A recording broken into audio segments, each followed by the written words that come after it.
régime algérien a deux problèmes, a deux complexes. C'est la France et le Maroc. La France, pour les raisons qu'on connaît, on ne va pas revenir sur cette affaire, mais le Maroc, encore pire. Parce que le Maroc est une vieille nation qui a 12 siècles d'existence, qui a une forte identité, et l'Algérie, il faut bien le dire, a été créée par la France. Il n'y avait pas d'Algérie avant que la France n'intervienne dans ces zones qui étaient des baies, plus ou moins des petites principautés, plus ou moins dépendantes des Turcs, etc. Bon. Et donc, il y a une haine et une jalousie à l'encontre du Maroc qu'on ne peut pas imaginer, notamment de la part du régime algérien, qui n'a jamais été capable de définir l'identité de son peuple. Est-ce que c'est un peuple arabe? Est-ce que c'est un peuple musulman? Est-ce que c'est un peuple arabo-berbère? Je pense que ce régime, dans tous les échecs qu'il a eus, a aussi un échec identitaire. C'est-à-dire qu'il n'a pas donné une identité à son peuple et il ne se positionne que par rapport ou que face à deux pays qui sont la France et le Maroc. Et donc, c'est dans les gènes du régime algérien. Séparatiste, mais l'Algérie, elle est un peu comme le lapin du Racel. Elle continue à entretenir par haine du Maroc, comme il y a aussi une haine de la France en Algérie. Il y a deux pays que le régime algérien, les régimes algériens qui se sont succédés depuis l'indépendance ne supportent pas, c'est la France et le Maroc.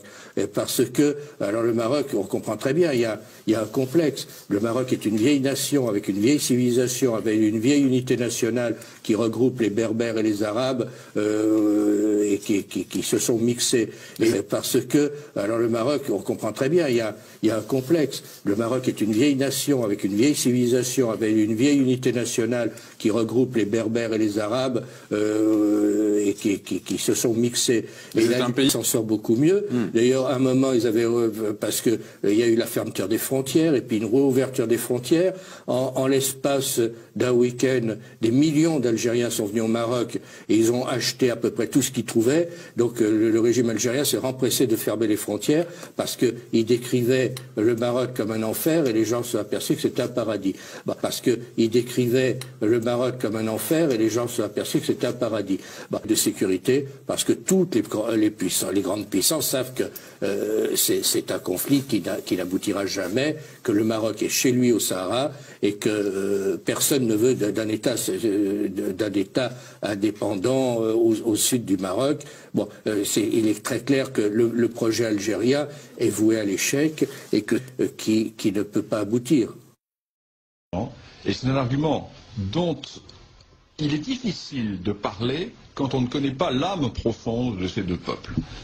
Lorsqu'on ne connaît pas l'âme profonde du peuple algérien, lorsqu'on ne connaît pas l'âme profonde du peuple marocain, les Algériens font un complexe d'infériorité par rapport aux Marocains.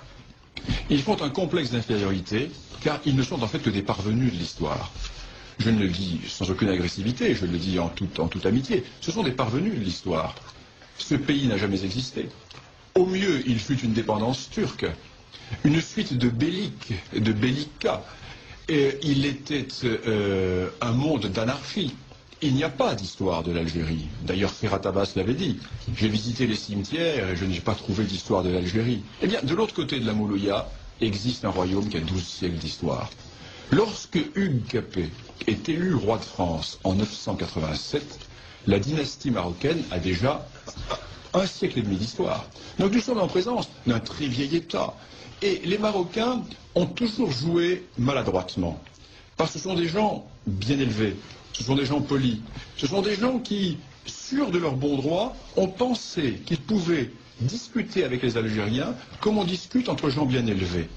Or, ils ont eu en face d'eux des gens qui n'appliquaient pas les règles de la diplomatie traditionnelle et qui étaient restés peut-être dans cette politique des ouvertures barbaresques ou du rapt ou de la piraterie, mais non pas dans les usages qui étaient les usages classiques de la vieille diplomatie. Et les Marocains se sont trouvés du jour au lendemain pris par cette réalité algérienne et ils commencent à comprendre maintenant que l'on ne négocie pas avec l'Algérie comme on négocie avec l'Espagne ou avec la France, pays de vieille civilisation, de vieille tradition politique.